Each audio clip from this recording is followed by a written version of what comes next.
olahraga. Saat ini sepak bola tidak hanya sebagai permainan untuk mengatasi kejenuhan setelah beraktivitas seharian, namun tumbuh berkembang menjadi industri olahraga. Lantas, bagaimana sesungguhnya membangun sebuah fondasi agar industri olahraga sepak bola dapat berkembang menjadi gurita raksasa? Mari kita bercermin pada realitas persepak bolaan di provinsi kita, Kalimantan Barat. Kompetisi Liga 3 Grup A Zona Kalimantan Barat mendadak jadi perhatian publik sepak bola tanah air. Penyebabnya bukan karena ada prestasi menonjol dari kompetisi ini, melainkan keributan yang terjadi di lapangan. Adalah pertandingan antara Persiwa Mempawah versus Delta Katulistiwa pada tanggal 10 Oktober 2021 lalu yang berakhir ricuh.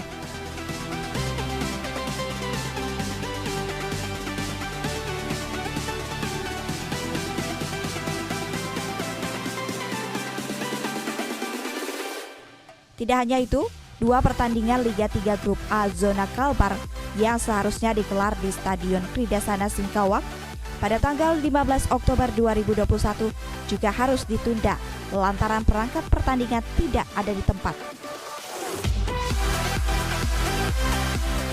Dua laga yang harus ditunda tersebut adalah partai Gapsis Sambas versus Persiwa Mempawah dan Delta Katulistiwa kontra PS Kota Singkawang. Ironisnya penundaan terjadi ketika para pemain sudah sampai ke lapangan dan bersiap bertanding, tapi tidak ada satupun perangkat pertandingan yang muncul.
Kecantikan dan keindahan alam ini akan tetap terus lestari bila ada kepedulian kita untuk menjaganya.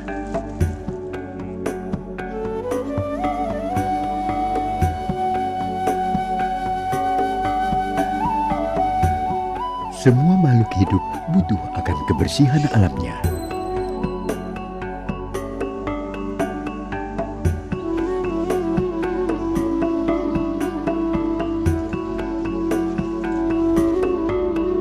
Kalau bukan kita, siapa lagi yang mau menjaga dan memelihara alam kita sendiri?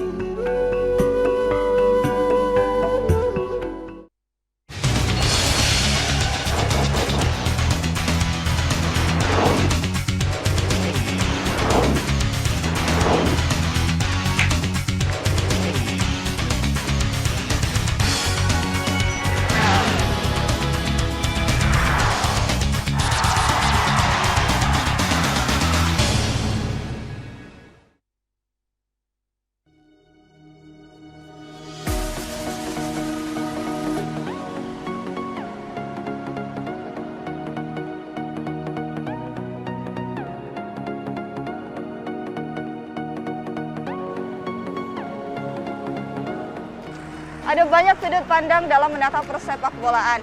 Meski sering dianggap olahraga yang murah, namun sepak bola dapat menciptakan prestasi yang mampu meningkatkan derajat bangsa. Sebab sepak bola sering menjadi tolak ukur dalam keberhasilan pembinaan olahraga bagi banyak negara.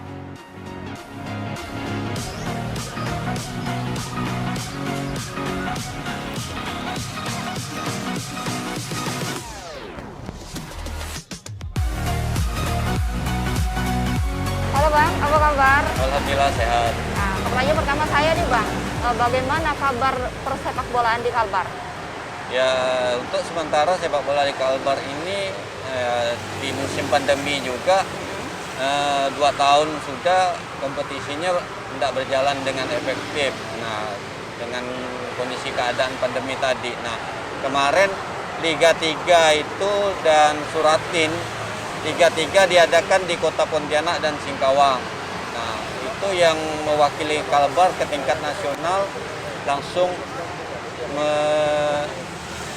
meloloskan satu tim dari Kabupaten Sambas, yaitu Gapsis. Nah, kalau untuk Liga Suratin kemarin kelompok U17 tahun yang itu juga mewakili ke Kalbar itu Kabupaten Sambas. Oh, Kayak Sambas. Kalau Kota Pontianak sendiri ada mewakili sampai ke tingkat nasional atau tidak, Pak? Kota Pontianak kemarin ngikut di event itu, tingkat provinsi itu. Tapi kalau yang dua-duanya itu dia lolos di semifinal aja. Di kelompok Liga 3 dan U17-nya Suratin. Itu hanya lolos di semifinal. Sebagai pelatih nih Bang, bagaimana Bang melihat pertumbuhan persepak bolaan di Kalbar? Sebenarnya di sepak bola di Kalbar ini tidak kalah saing dengan provinsi lain. Cuma itu tadi kita konsep kompetisinya yang kurang tersusun rapi. Nah, kalau di Jawa itu di luar Kalimantan Barat khususnya ya, mereka punya kompetisi di kelompok usia berapa mereka sudah jalan kompetisi rutinitas. Nah, kita ini kadang-kadang ada kelompok usia 12 tahun, 10 tahun, selesai. Itu hanya sebentuk event. Nah, bukan berjenjang jangka panjangnya gitu. Nah, sama juga kalau ya, kita di Kota Pontianak ya, di Kota Pontianak itu ada Liga kelompok U15. Itu di PSSI bekerja sama dengan Dispora Kota Pontianak. Nah, memperebutkan piala wali kota juga. Nah, itu rutin tiap tahun. Nah, tapi setelah U15 ini kadang-kadang kita putus. Nggak ada kelanjutan lagi, apakah itu dinaikkan kompetisi juga di kelompok U17. Nah, jadi kadang-kadang kita adalah dari pihak ketiga seperti kawan-kawan jurnalis juga mengadakan itu Liga Primer namanya, yaitu kita bikin konsep antar pelajar, antar SMA se-Kota Pontianak. Nah, itu karena teman-teman jurnalis juga punya perhatian di olahraga sepak bola. Di tahun ini ada event-event khusus nggak yang akan diadakan nanti Bang? Kalau event yang ini tadi, ya itu tadi baru Liga 3 dan Suratin. Sekarang kalau Suratin juga bicaranya udah ke nasional yang diwakili oleh Kabupaten Sambas. Liga 3 juga naik tahap putaran berikutnya itu juga Kabupaten Sambas. Nah, jadi kalau kita lihat ya, persiapan Kabupaten Sambas lebih matang lah kalau kita pikir gitu. Nah, kabupaten lain juga tidak tertinggal dalam persiapan karena sepak bola ini kan banyak faktor juga. Ada butuh support dananya atau apa, persiapan mental pemain itu juga kolektif lah. Tadi dikatakan perwakilannya adalah Sambas ya? Ya, Jadi kalau kabupaten-kabupaten lain itu melalui seleksi atau memang sudah ditetapkan Kabupaten Sambas sebagai perwakilan dari Kalimantan Barat ini Bang? Karena diambil tadi siapa yang juara itu yang mewakili. Dia melakukan kompetisi tadi di tingkat provinsi yaitu antar kabupaten kota. Nah, siapa yang juara otomatis dia mewakili provinsi tersebut. Kalau kompetisi apa yang diseleksi untuk tingkat ke nasional? Ya tadi kalau Suratin itu kan kelompok U17, endingnya mereka nanti saat berkompetisi di nasional dipantau untuk memperkuat tim nasional U18. Nah, semoga dari provinsi kita tadi yang Kalbar diwakili Sampang juga tidak menutup kemungkinan anak-anak itu akan terpantau untuk jadi pemain timnas.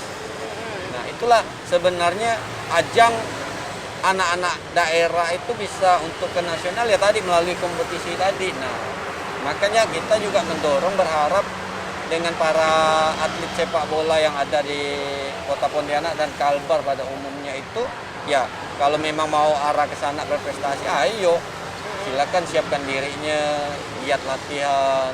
Nah itu prinsipnya kan seperti itu. Oke Bang, kalau berbicara tentang olahraga kan tidak terlepas dari sarana dan prasarana pendukung. Nah bagaimana sih sarana dan prasarana pendukung yang ada di Kalimantan Barat ini khususnya?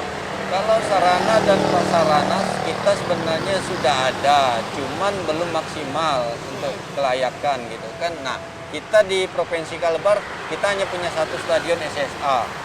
Nah itu pun tanggung jawab pengelolaannya ada di provinsi yang dikelola oleh Dispora Park Kota Provinsi Kalimantan Barat. Nah kalau di Kota Pontianak, alhamdulillah setiap kecamatan itu sudah ada lapangan sepak bola yang asetnya Pemkot punya.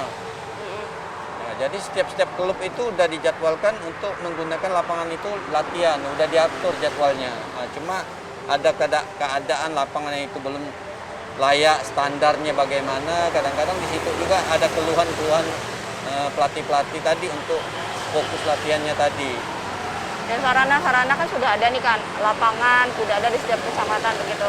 Sementara pelatihnya sendiri apakah sudah memadai atau masih kekurangan pelatih, Bang? Kalau pelatih kita di Kota Pontianak dan Kalimantan Barat ini saya pikir juga tidak kurang gitu kan, karena mayoritas kawan-kawan yang ngelatih itu ya minimal mereka pernah jadi seorang pemain bola dan pernah juga jadi pemain handal Kota Pontianak dan Provinsi Kalimantan Barat. Nah, itu apalagi sekarang sudah banyak teman-teman juga mengambil lisensi, lisensi kepelatihan itu, latihan apa dari lisensi D sampai C, AFC, sudah banyak. Sekarang sudah wajib setiap menangani tim itu udah harus punya lisen, sudah wajib.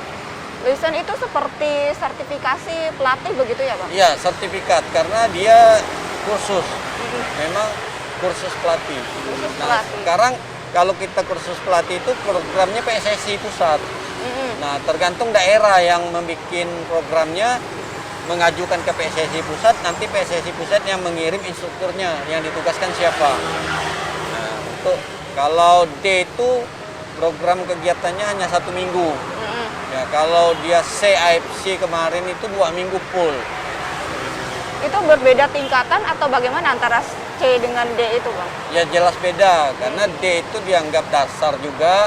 Nah kalau nggak ada D nggak bisa ngambil C. Kayak gitu, nggak bisa langsung.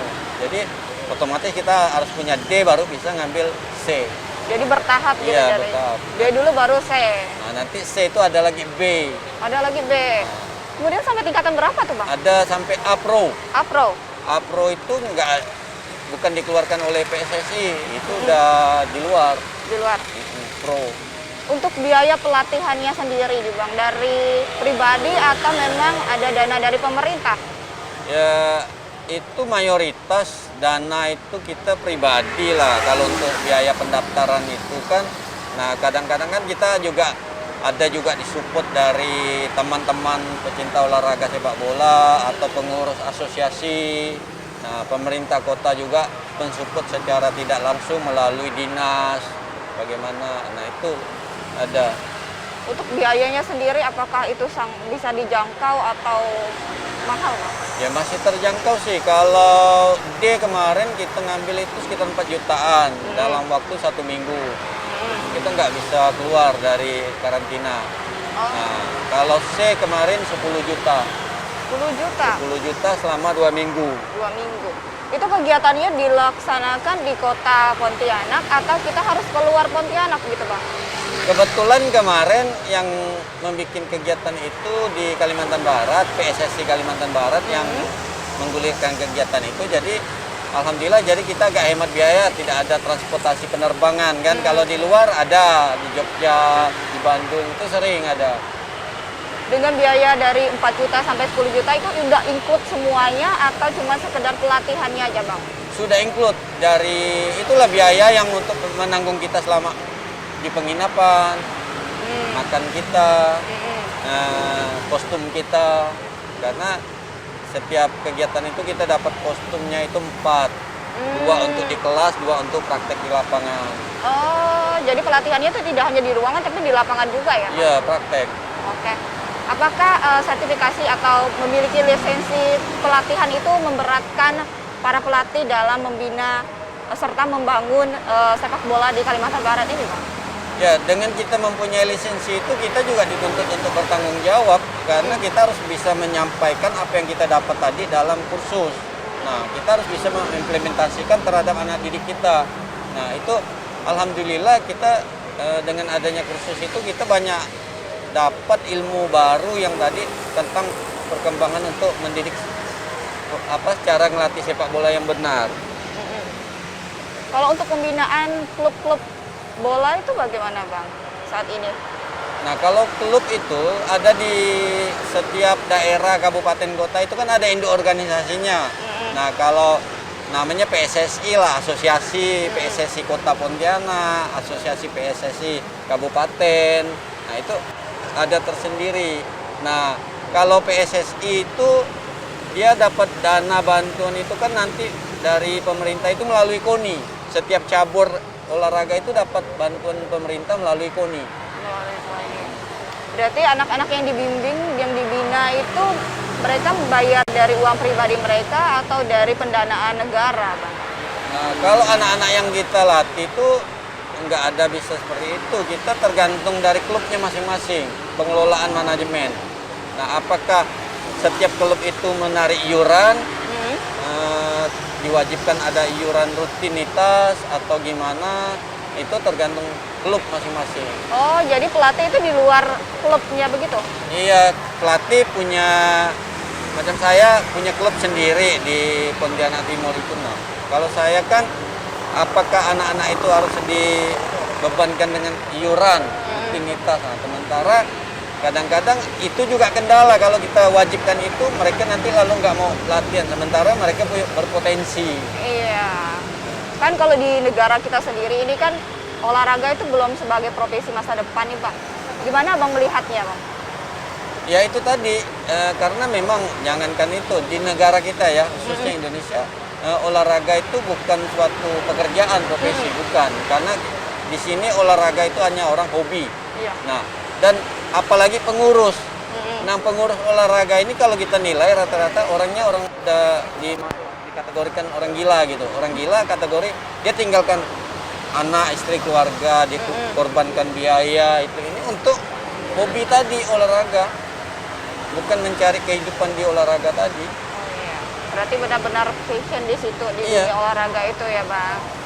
Nah, kita melihat sepak bola ini kan, apakah kita tuh sudah dewasa gitu Bang? Ketika ada banyak-banyak pertandingan, begitu banyak pertandingan, masih saja banyak keriuhan, kerusuhan yang ada. Bahkan mafia sepak bola juga ada. Bagaimana Abang melihatnya ini Bang? Nah itu tadi, kembali kepada prinsip kita, keyakinan kita bahwa sebenarnya memang itu dari dulunya sudah ada. Nah tapi bagaimana cita-cita para pengurus sepak bola Indonesia itu dari pusat sampai ke daerah kan inginnya sepak bola ini maju. Cita-cita kita kapan sih Indonesia bisa berkompetisi di Piala Dunia? Itu kan cita-cita kita semuanya. Tapi bagaimana kita mau bisa ke sana kalau kompetisinya tidak bagus, sedikit-sedikit ricu. Nah, di sini kan kita butuhnya kualitas bermain. Nah, kalau tim kita mau bagus ya prinsip permainan juga harus dijalankan dengan fair. Peran pemerintah sendiri dalam menyiapkan petugas keamanan dalam sebuah pertandingan ini bagaimana Bang sejauh ini? Kalau pemerintah itu kan tetap dia mensupport kita selagi kita itu ya tadi berkomunikasi. Setiap kita mau bikin event pasti komunikasi dengan pihak pemerintah yang berwenang. Nah, masalah izin kita pasti mengajukan izin. Nah, apalagi sekarang sudah ada komitmen kerjasama antara PSSI dan Polri. sudah ada. Kemarin saya juga ikut sosialisasinya. Nah, jadi apa yang dibikin PSSI itu pihak keamanan Polri itu siap membackup. Berarti artinya jika ada memang kemungkinan terburuk terjadinya kerusuhan, kerisuhan yang terjadi saat pertandingan sepak bola, tim Polri beserta TNI itu sudah siap di lapangan gitu Bang? Sudah, setiap ada kejuaraan itu wajib ada petugas keamanan. Perangkat pertandingan itu sudah memang harus ada siap karena ada ketentuan-ketentuan setiap kita melaksanakan event, apalagi sepak bola itu ada syarat-syaratnya. Petugas medisnya, keamanannya, stadionnya harus layak, itu juga ada semuanya. Perangkat pertandingannya, wasitnya itu juga harus berlisensi semua. Ya kalau di pertandingan kan kadang ada kericuhan, masalah menghakimi wasit nih Bang. Nah bagaimana sih sebenarnya yang harus dilakukan oleh wasit supaya pertandingan tetap berjalan dengan lancar? Ya itu tadi. Wasit ini kan penentu. Apapun yang sudah diputuskan oleh wasit itu dari pemain sampai ofisial itu nggak akan bisa melakukan pemrotesan. Nggak bisa, itu keputusan. Dan wasit kalau menarik keputusan dia juga, itu dia berarti tidak punya ketegasan prinsip. Nah, maka kadang-kadang ada apa keputusan wasit itu yang bisa membuat blunder juga. Nah, tapi kan di sudut lain wasit hanya bilang kadang-kadang dia menjawab ya maklum kita juga manusia, dia punya hilaf, punya apa, itu kadang-kadang seperti itu. Nah, jadi di sini nih dalam sepak bola itu memang dituntut sebenarnya profesional. Nah, kalau seorang penghakim ya dia betul-betul tidak ada rasa berpihak kepada satu tim atau yang bagaimana. Itu dulu yang harus dilepaskan. Nah, semoga ke depan itu para wasit kita juga bisa ya seperti itulah dari Liga 2 sampai ke atas, semoga wasitnya juga itu karena dari kompetisi tadi akan memunculkan kualitas permainan. Ya untuk wasitnya sendiri ada pelatihan khusus nggak Bang? Ketentuan khusus untuk menjadi seorang wasit begitu Bang? Kalau nggak salah saya ada juga, dia juga sama dengan sistem kursus pelatih, dia wasit punya lisensi juga. Nah, itu mereka kalau ngambil kursusnya juga dengan biaya sendiri kalau nggak salah. Oke. Bang, terkait dengan event-event nih, tahun 2022 apakah akan banyak event-event untuk penunjang perkembangan sepak bola di Kalbar? Ya, event-eventnya seperti kita harap juga lah pemerintah daerah yang melalui dinas terkait. Apa sekarang kan ada Dinas Pemuda dan Olahraga, ada KONI, ada apa. Sebenarnya kita ini tinggal berkomunikasi, sharing, bikin program, kita jalankan sama-sama, itu insya Allah tetap banyak kegiatan.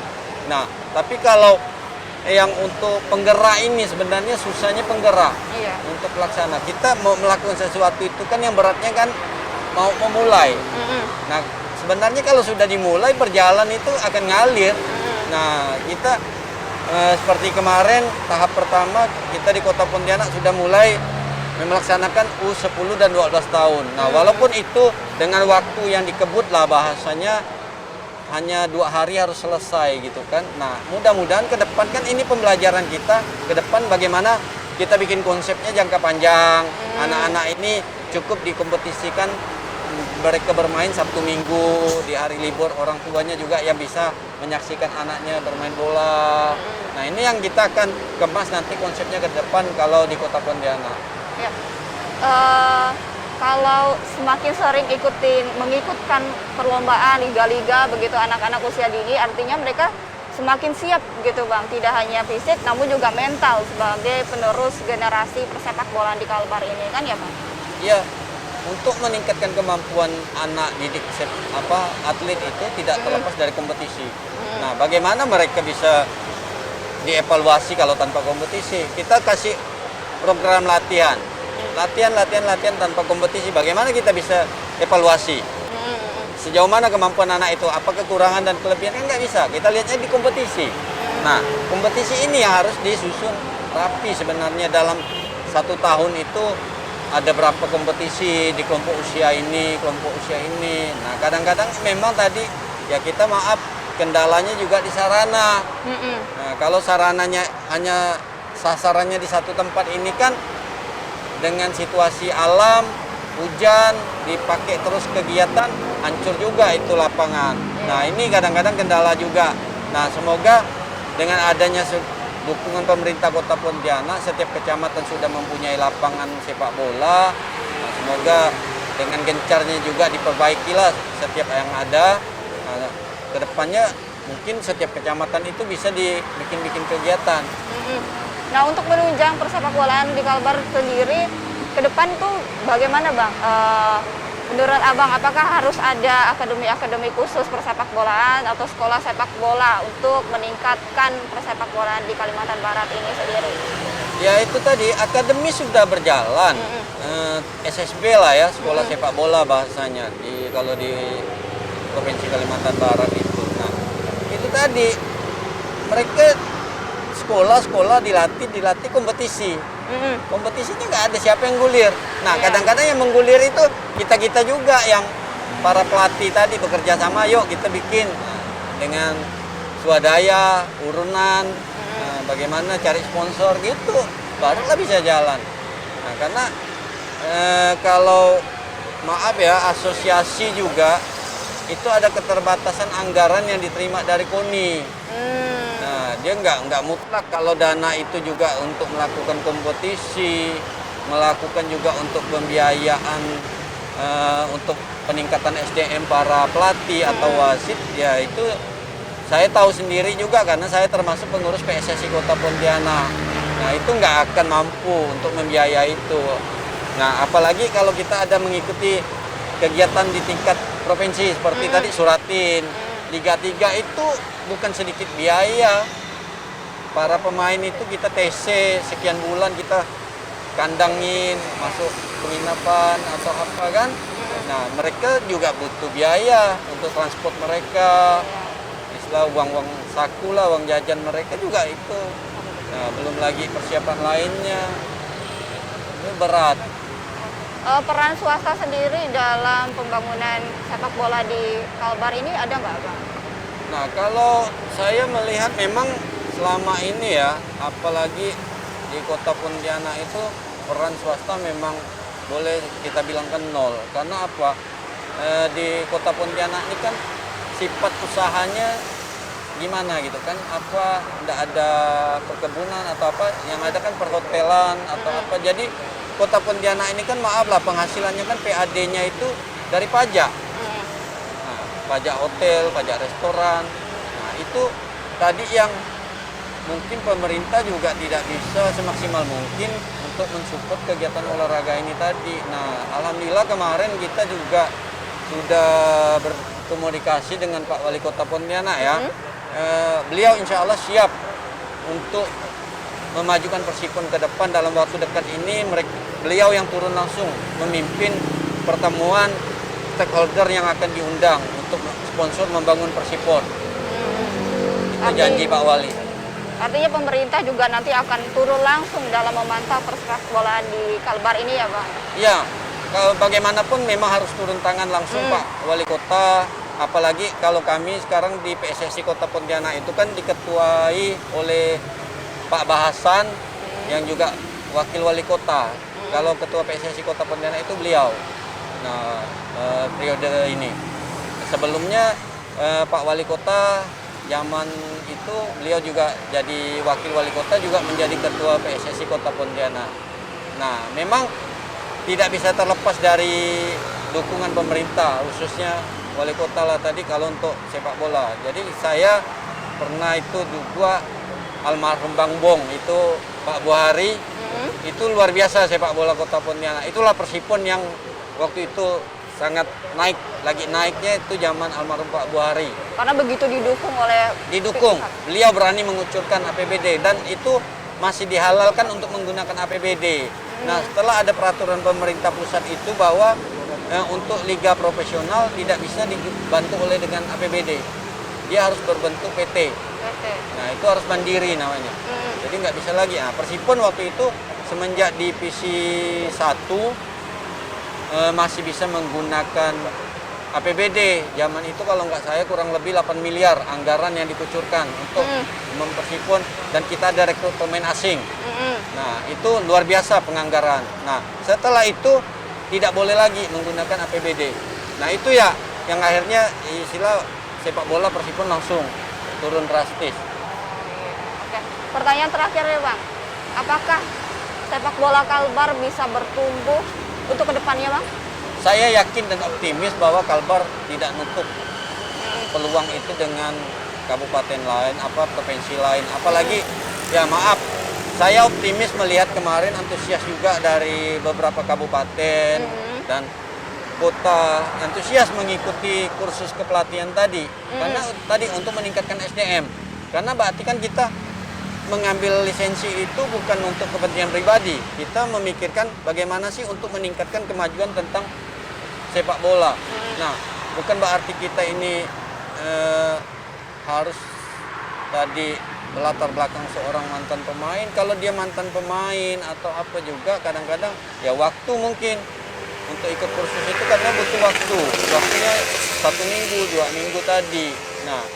Nah ini juga banyak teman-teman kita yang berpotensi untuk jadi pelatih gitu kan. Banyak, apalagi mereka mantan-mantan pemain.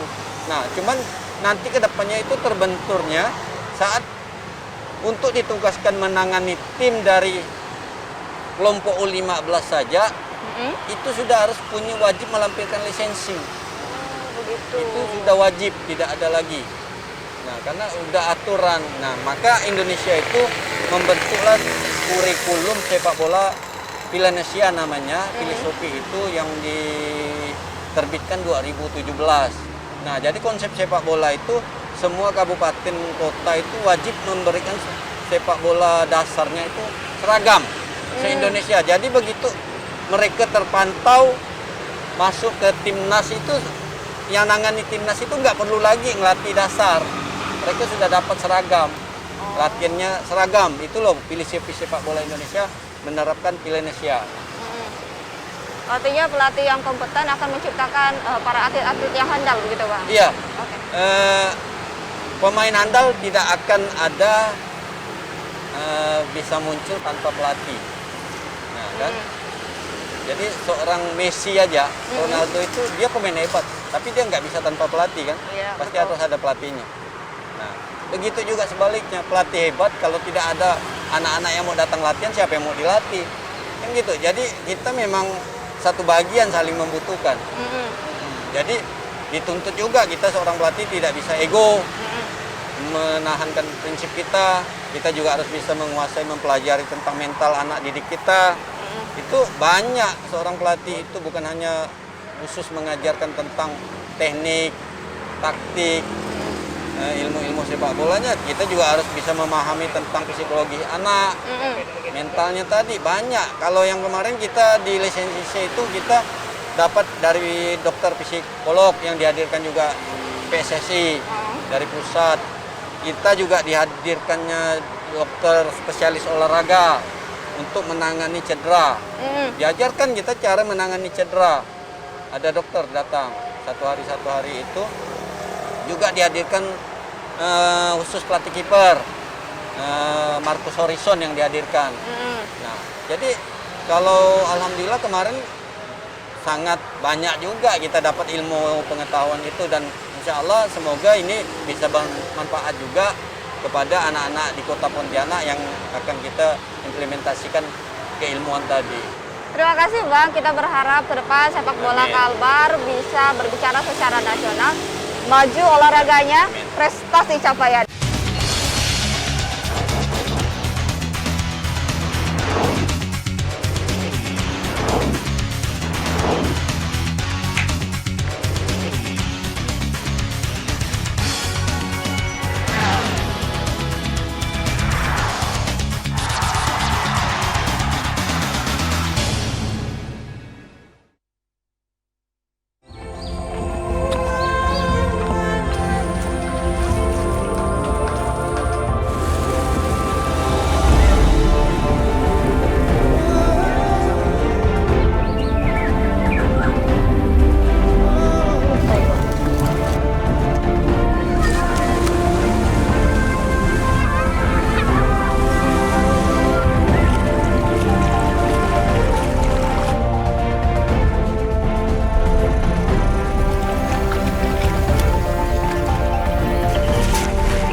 sepak bola telah menjadi olahraga paling favorit di belahan bumi manapun.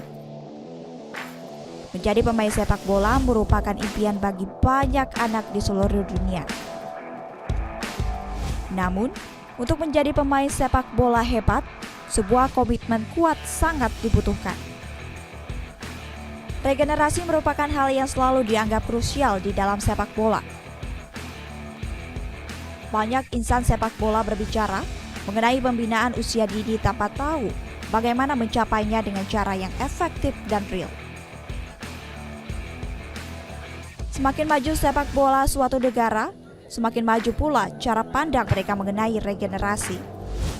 Negara-negara tradisi kuat di sepak bola seperti Brazil, Argentina, Belanda, Prancis, Jerman, Spanyol, Inggris, dan Italia tidak pernah kehabisan sumber daya pemain karena adanya regenerasi yang berjalan dengan baik. Mengapa?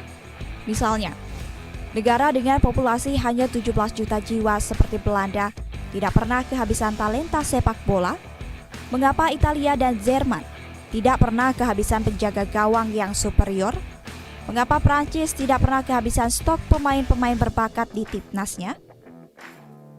Pertanyaan-pertanyaan seperti ini sangat berkaitan dengan bagaimana sistem pembinaan dan penjaringan pemain muda dibangun dan dilaksanakan. Lantas, bagaimana dengan Indonesia? Bagaimana dengan kita, Kalimantan Barat? Sepak bola ini gini, saat ini tentu PSSI sudah membuat program bahwa untuk kalender tahun ini kita ada dikarenakan COVID ya, baru aktifnya itu di tahun 2021 kurang lebih pertengahan mulai bulan Juni. Nah itu sepak bola yang dimulai setelah COVID istirahat 2020 sampai 2021 bulan Juni, itu diundur Liga 1-nya sampai kurang lebih hampir 1 tahun lebih. Nah pada bulan Juni alhamdulillah sudah digulir, walaupun dengan protokol kesehatan yang sangat ketat ya, tanpa penonton. Nah kalau Liga 1 ini kan sifatnya bermainnya di Pulau Jawa karena profesional, termasuk Liga 2. Nah kalau Liga 3 ini amatir. Nah, Liga 3 ini amatir yang ditangani oleh 34 provinsi. Ya, nah salah satunya adalah Kalimantan Barat. Nah, Kalimantan Barat kemarin menyelenggarakannya kurang lebih di bulan November ya. Kalimantan Barat ini kan anggota sepak bolanya yang terdaftar di PSSI secara nasional dari 14 kabupaten kota, itu ada 16 klub yang terdaftar. Nah, hanya kemarin yang ikut serta juga hanya 14. Jadi klub ya, bukan kabupaten. Kabupaten kita ada 14 kabupaten, tapi klubnya itu ada 16. Nah, yang ikut tapi hanya 14. 14 atau 10 ya? 10. Ya, jadi yang tidak ikut tuh 6.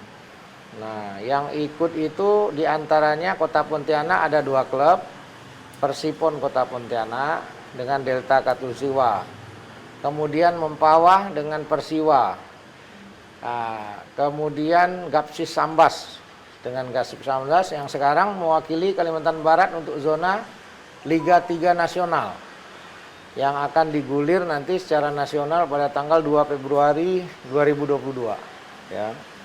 Nah setelah itu Persikat, kemudian Sanggau ya, Melawi, Bengkayang ya, itu saja. Kuburaya ya. Ya memang sepak bola ini olahraga yang tidak murah ya. Pertama karena jumlah pemainnya kan banyak. Nah otomatis biaya latihan, biaya kalau ikut kompetisi itu akan memerlukan dana biaya yang besar. Dan latihannya tentu rutin. Nah, kalau sepak bola di Kalimantan Barat ini kami atas instruksi daripada PSSI Nasional bahwa saat ini kita harus mengkonsolidasikan klub-klub yang ada di Kalimantan Barat, baik yang terdaftar di asosiasi kabupaten maupun di asosiasi kota. Kan kita ada 14 kabupaten kota, 2 kota, 12-nya kabupaten. Nah, itu tentu kita saat ini sudah mengkonsolidasikannya. Nah, seluruh pengurus ASKAP-ASKOT itu sudah terbentuk, 14 kabupaten kota. Nah, di antara kabupaten kota itu ada yang 1 kabupaten 2 klub, yang resmi ya, terdaftar di PSSI, ada yang 1 klub. Nah, itu sudah kami konsolidasikan. Dan saat ini sudah terdaftar. Nah, kemarin pada saat Kongres 2022 se-Kalimantan Barat, ada penambahan kurang lebih 4 klub ditambah. Jadi totalnya kurang lebih 18 klub yang ada di Kalimantan Barat lagi, nambah. Nanti insya Allah di 2022 ini, bulan Maret, kami akan Kongres PSSI Nasional di Jakarta. Kami akan informasikan kembali. Ya, pertama kendala tentu memang masalah finansial ya, pendanaan. Nah, itu tergantung daripada pengurus klub yang bersangkutan. Nah, tentu saya rasa asosiasi PSSI Kabupaten Kota maupun Kabupaten se-Kalbar ini sudah berusaha lah ya. Dan tentu mereka berkomunikasi sama pemerintah daerahnya gitu. Nah, saya kira saat ini sudah mulai bergairah ya. Karena mudah-mudahan COVID-19 ini bisa segera pulih, segera hilang. Nah, tentu dari sisi industri, dari sisi pariwisata, kalau ini sudah pulih kembali, saya kira sepak bola akan bergairah ya, karena diizinkan kembali oleh pemerintah untuk berkumpul. Karena sepak bola ini pasti kan berkumpul, di mana mereka latihan, di mana mereka bertanding ya. Ya, tantangan yang dihadapi sebenarnya pertama, Kalimantan Barat saat ini belum mempunyai stadion yang standar nasional. Nah, ini yang masih kita dambakan ya. Mudah-mudahan dengan Perpres Presiden nomor 4 ya, tahun 2001 itu, nomor 13 tahun 2001 bulan 4 itu bisa dipercepat lah ya masalah sarana prasarana yang ada di Kabupaten Barat. Nah, sehingga seluruh kabupaten kota ini, kalaupun kita ada event nasional yang bisa kita bawa ke daerah Kalimantan Barat, contohnya misal Liga 3. Nah, ketika sarana prasarana yang dibangun oleh pemerintah ini sudah standar, yang memenuhi persyaratan dari PSSI, ini kan tentu akan membawa multi efek ya. Dari nasional mereka ke sini, hotel-hotel akan penuh, home industry yang buat jersey, ya, merchandise, semua tentu akan menjadikan multi efek perekonomian Kota Pontianak dan Kalimantan Barat. Saya kira itu yang memang kita harapkan. Saat ini sistem liga yang terbaru ini udah bagus ya. Kalau dulu zaman kami, liga itu harus kompetisi dulu di level zona Kalimantan, ya, dari Kalimantan Barat terus naik ke level Kalimantan, nanti baru Kalimantan lawan Pulau Jawa atau Sumatera. Nah, itu kira-kira kalaupun sampai nasional itu 3 kali langkah baru. Nah, saat ini itu sudah dirubah oleh PSSI. Jadi kompetisi dilakukan di daerah Kalimantan Barat dengan 14 kabupaten tadi, sebanyak klub yang ada, diadakan kompetisi di level Kalimantan Barat. Nah, setelah itu yang ranking 1 akan diutus mewakili Kalimantan Barat ke nasional. Yang saat ini akan dilakukan nanti tanggal 4 Februari. Hasil putaran kompetisi di Liga 3 daerah Kalimantan Barat dan seluruh Indonesia provinsi yang ada, Asprop namanya, itu akan digulir di pusat. Nah, di Jabodetabek dan Jawa Timur, Jawa Barat, di mana klub-klub yang ada di Jabodetabek apabila yang siap menjadi tuan rumah, mereka akan jadi tuan rumah. Tapi untuk Kalimantan, Sumatera, dan Sulawesi kita tidak ditunjuk. Jadi yang ditunjuk tuan rumah oleh PSSI hanya Jabodetabek, Pulau Jawa, Jawa Timur, Jawa Barat, Jawa Tengah. Jadi wasit, kami ini sekarang Asprop sedang meningkatkan sumber daya manusia. Untuk satu, yang saat ini kami mengadakan adalah sumber daya manusia pelatih. Saya di tahun 2021 kemarin, Desember, mengadakan peningkatan sumber daya manusia pelatih untuk level C. Nah, kalau level C ini, yang melatih instrukturnya juga dia sudah harus level AAFC. Nah, kami sudah selenggarakan di bulan Desember.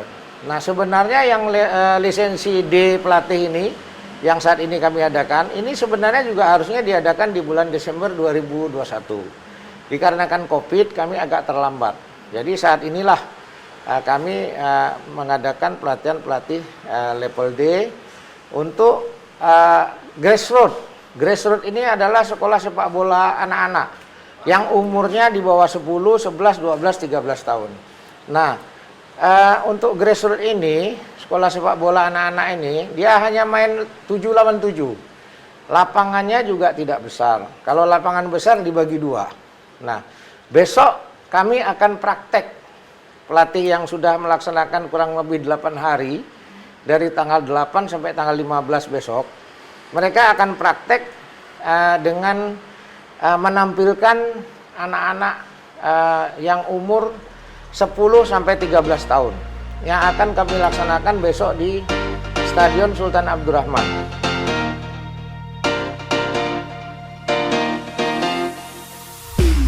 Tantangan terbesar membangun kesebelasan sepak bola adalah dalam diri sendiri. Membangun mental dan karakter pemain sepak bola sejak dini membutuhkan berbagai pilar pendukung. Indonesia sesungguhnya sudah berbenah dalam hal sepak bola, namun belum merata ke seluruh daerah. Minimnya sekolah sepak bola atau SSB serta sertifikasi pelatih yang menjadi standar internasional hingga fasilitas sarana latihan yang kurang memadai. Di samping itu, hal yang paling utama adalah pentingnya kontinuitas event pertandingan nasional serta mekanisme pembagian zona dalam liga. Sebab, meski permainan sepak bola dinilai murah, namun membangun kesebelasan tangguh butuh biaya besar. Selama ini kan sepak bola kita kan belum ada acuan gitu. Belum satu arahan kita. Nah, dari 2017 kemarin itu ada suatu acuan, yaitu Filanesia ya, filosofi sepak bola Indonesia. Jadi garisan sepak bola kita itu sudah punya satu panduan.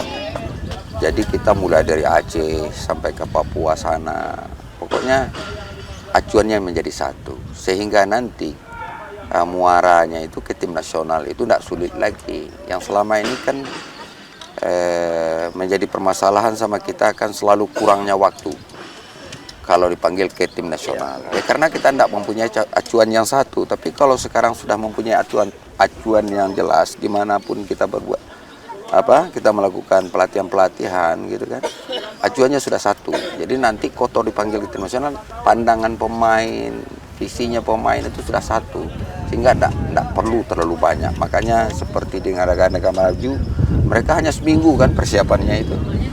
Ya karena sudah ada satu acuan, satu pandangan di dalam sepak bola itu. Nah tentu dimulai hal itu dari usia dini, penanaman hal-hal yang demikian. Gitu. Nah ada level seperti level D gitu kan, ada level C gitu kan, ada level B gitu kan, ada A sampai nanti ke A Pro gitu. Nah, jadi ada tingkatan-tingkatannya sehingga nanti kita mencukupi ya daripada kuota yang dibutuhkan di dalam. Sekarang banyak usia dini sudah banyak, SSB sudah banyak, tapi SDM kita belum mendukung ke arah itu. Makanya PSSI menggalakkan sekarang bagaimana memperbanyak tenaga-tenaga pelatih gitu. Sehingga ya sepak bola kita tertata dengan baik. Dulu begini, sebelum kita punya filosofi sepak bola, kita itu setiap mau menambah, mau melakukan ya course gitu, kita harus selalu tergantung ke AFC sana. Nah, tapi setelah adanya filosofi ini diadakan coaching convention namanya, kita punya kurikulum yang memandu daripada pembinaan sepak bola kita. Nah, dari kurikulum itu nanti disampaikan di AFC coaching convention istilahnya ya. Ya, yang jelas tentu ya SDM ya. Nah, ini memang untuk melaksanakan suatu kursus itu tidak murah. Ya, jadi butuh biaya. Nah, sekarang kita tentu bagaimana kalau bisa menganggarkan dari pemerintahan ini sehingga ada subsidi lah. Tetapi itu juga belum cukup. Setelah dicetak SDM-nya, fasilitasnya tentu butuh. Ya kalau enggak di mana mereka wadahnya, tempat mereka berlatih, lapangannya segala macam gitu ya. Kemudian yang menjadi urat nadinya kan adalah kompetisi usia dini. Nah, inilah hari ini ya menjawab suatu tantangan kalau seandainya memang kompetisinya masih belum rutin, terutama di usia dini, terutama di grassroots. Makanya pelatih-pelatih ini kita ajari dan kita buat suatu grupnya mereka. Bagaimana mereka bisa menggelar suatu festival. Nah, di dalam satu festival ini, kalau di usia dini kan bukan masalah kalah dan menang dulu. Tapi bagaimana menanamkan sepak bola yang benar itu dulu. Kalau kita tetap menanamkan masalah kalah dan menang, maka sepak bola kita ini akan menghalalkan segala cara juga nanti. Curi umur lah, gitu ya, tawuran lah. Jadi tidak tercapai yang namanya. Sepak bola ini kan banyak hal, termasuk di dalamnya sport for development ya. Ini sebagai alat pembangunan bangsa. Nah, bagaimana kita di dalam pelatihan ini menanamkan kepada calon-calon pelatih sehingga mereka nanti dalam melatih sepak bola itu menyampaikan pesan-pesan, ya pesan hidup sehat, gitu ya, nah, pesan anti kekerasan, pesan fair play, yang semuanya itu ada masalahnya, terutama respect. Bagaimana menghargai semua orang.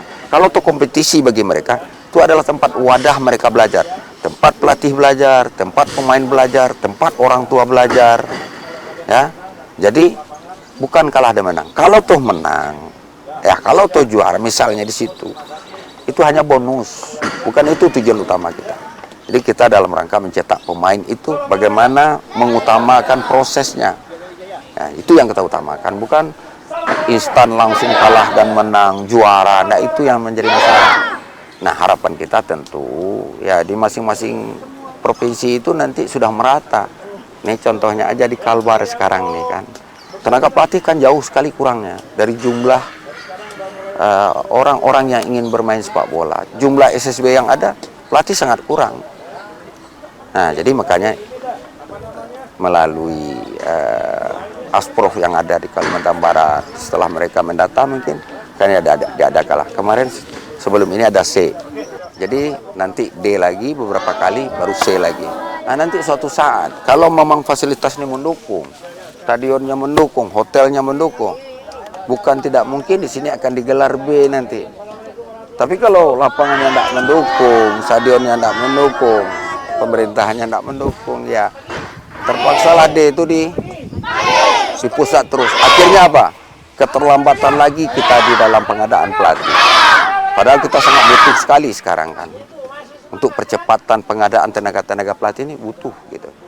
Nah, itu mungkin yang ke depannya mudah-mudahan terpenuhi tenaga-tenaga pelatih ini sehingga SSB itu memang ditata dengan baik dengan orang-orang yang sudah paham dengan kepelatihan yang diberikan di dalam kursus itu sendiri. Kemauan semua pihak membangun sepak bola menjadi industri prestasi harus selaras.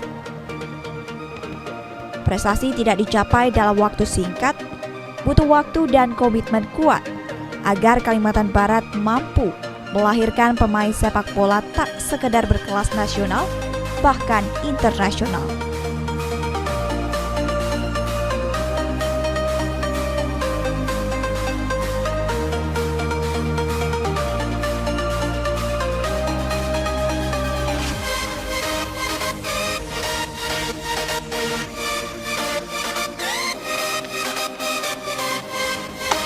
Menciptakan pesepak bola yang handal bukanlah perkara mudah. Rata-rata pemain terbaik tingkat dunia bermain sepak bola di usia dini. Maka dari itu, organisasi sistem pembinaan sejak kini sebenarnya adalah hal yang sangat krusial. Kesamaan visi semua pelaku sepak bola adalah fondasi dasar untuk mewujudkan terciptanya kesebelasan yang handal di tanah air, termasuk Kalimantan Barat. Saya Christina Vena, maju olahraganya, prestasi capaiannya. Sampai jumpa.